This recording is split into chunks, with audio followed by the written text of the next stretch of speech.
Hello everyone, welcome back to my channel for a new unboxing and review. Today it's Boba Fett, the 2-pack Deluxe version from Star Wars The Mandalorian. It's perfect timing since the season finale of the Book of Boba Fett is on Wednesday. So first, let's talk about the box.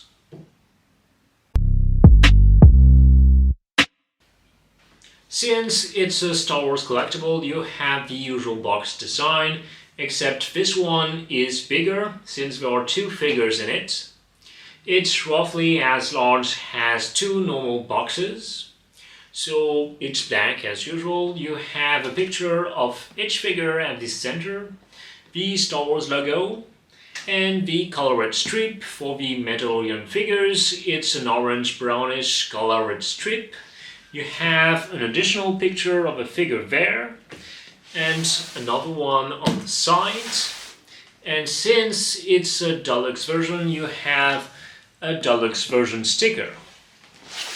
Then when you open the box, you have the usual promotional picture of a figure, and then the figures. So first, let's talk about the accessories.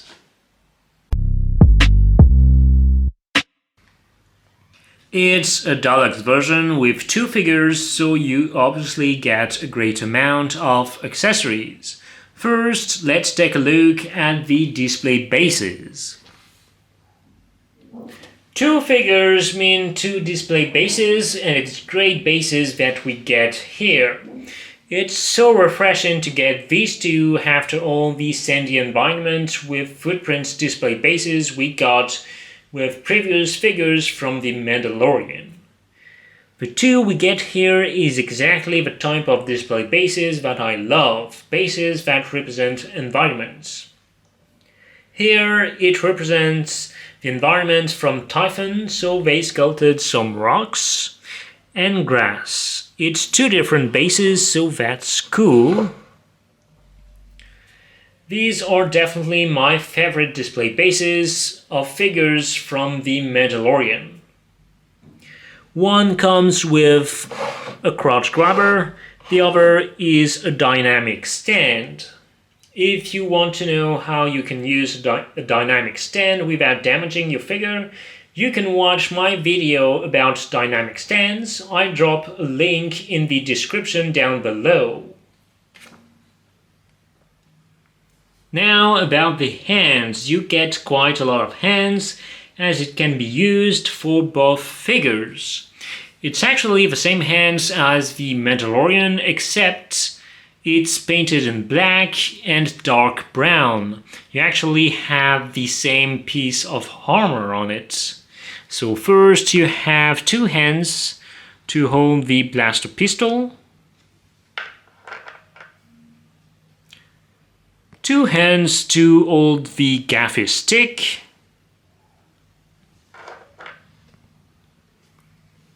two closed fist hands, four open hands,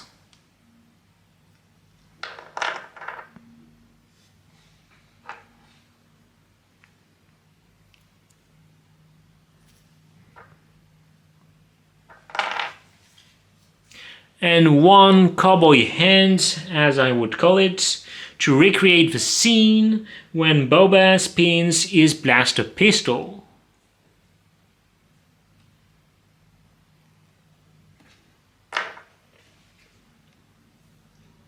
As for the weapons, you have two identical blaster pistols, one for each figure.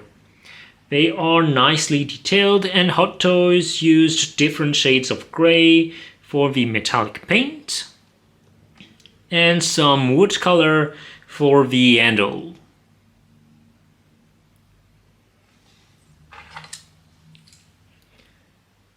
Then you have the gaffi stick.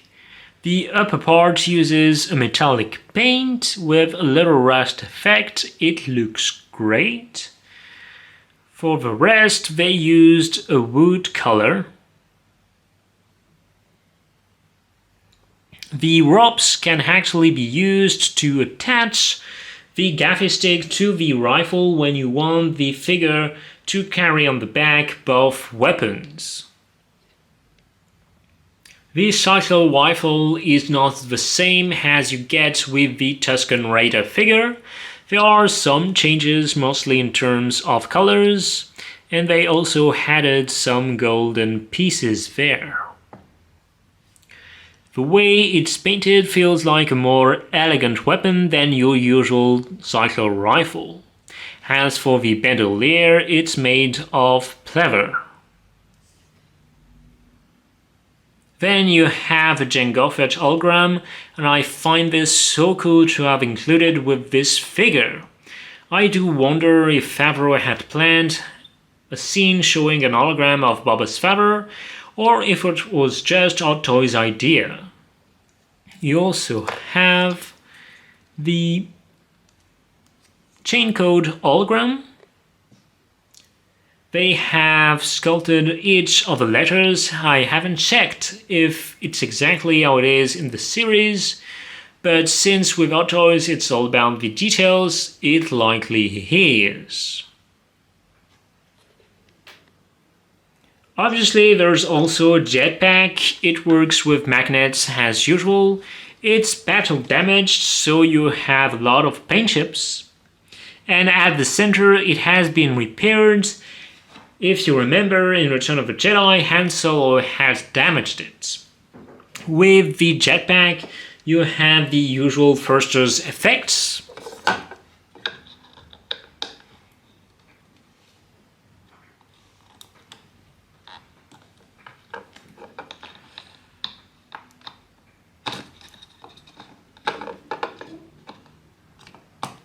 So it looks like this.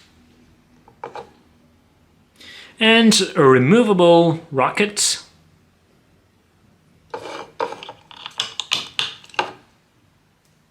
To recreate the classic Boba Fett jetpack.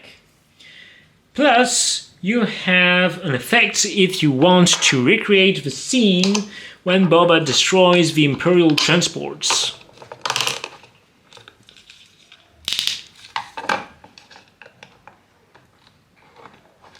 So it looks like this.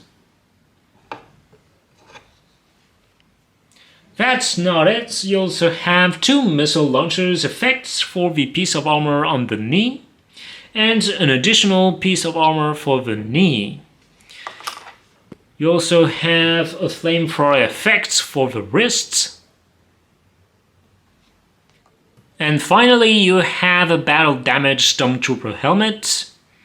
Basically, it's a normal Stormtrooper helmet on which they glued some pieces for a battle-damaged look.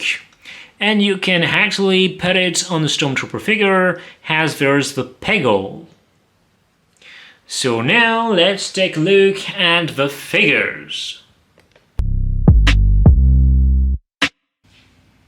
First, I'm going to talk about the Armored Boba Fett figure.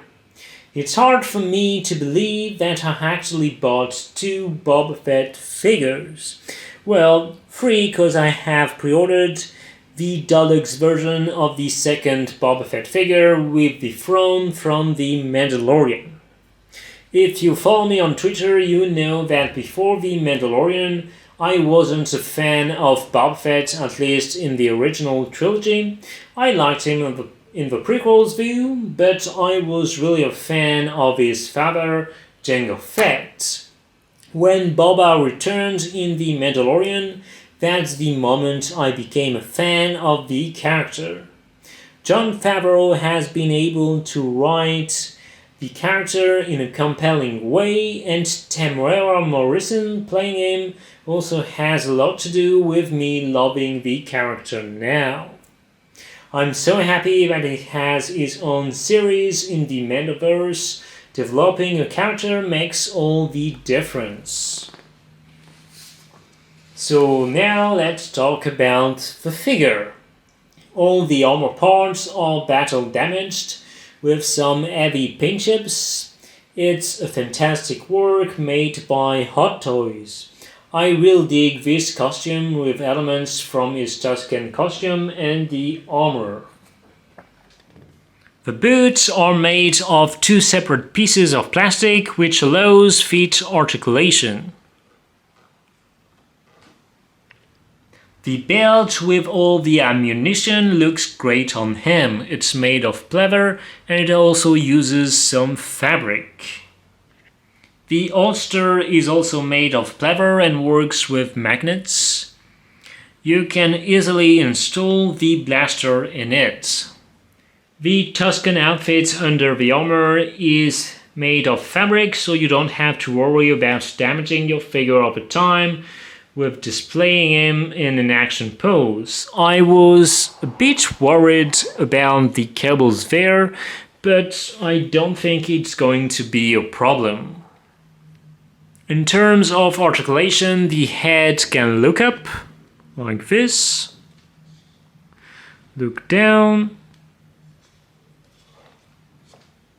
move on the sides. The antenna can also move.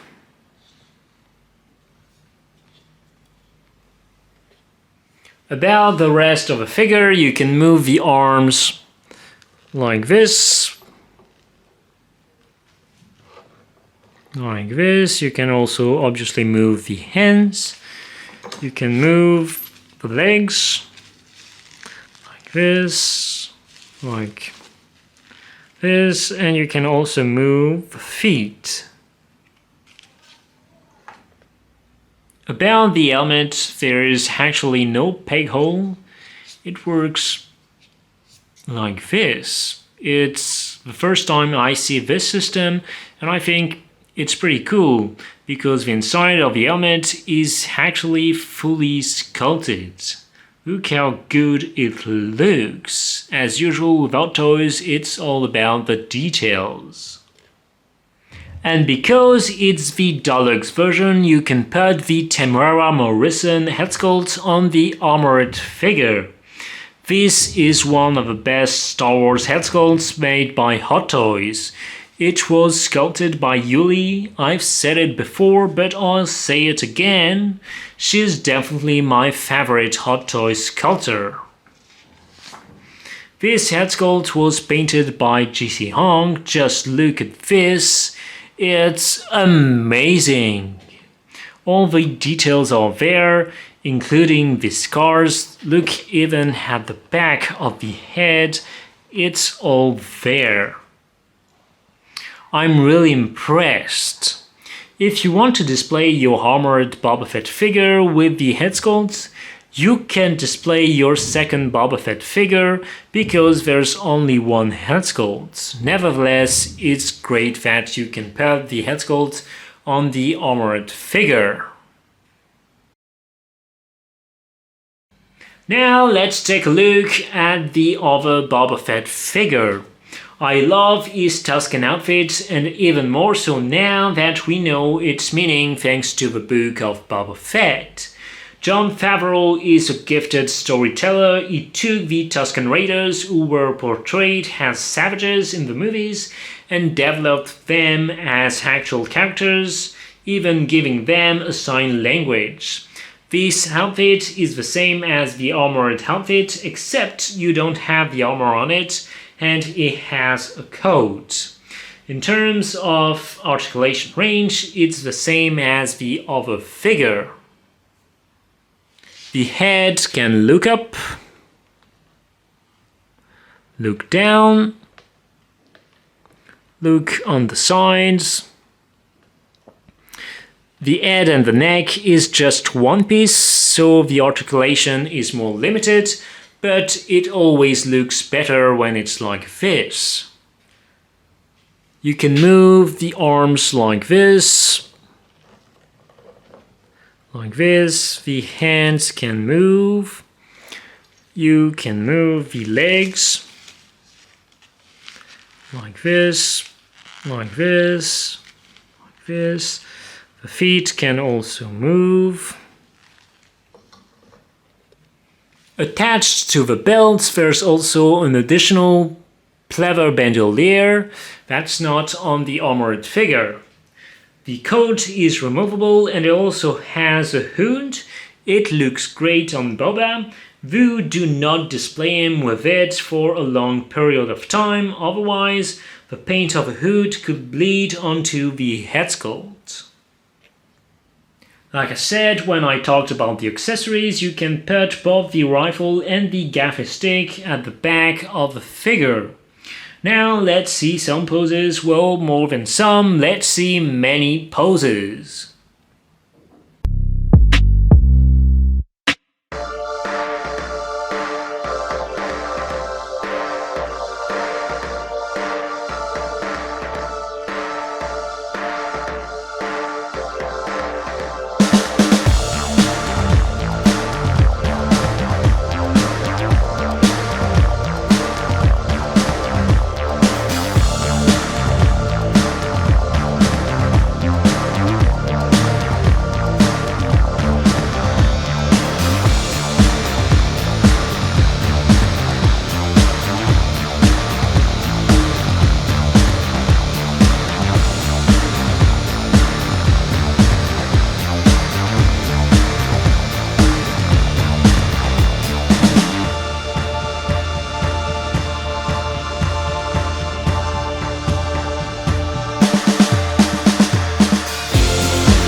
These are two brilliant figures. If you want the damaged Boba Fett figure, you have to go with the Deluxe version because you also get the Boba Fett Tusken outfit and a fantastic Temuera Morrison Headsculpt.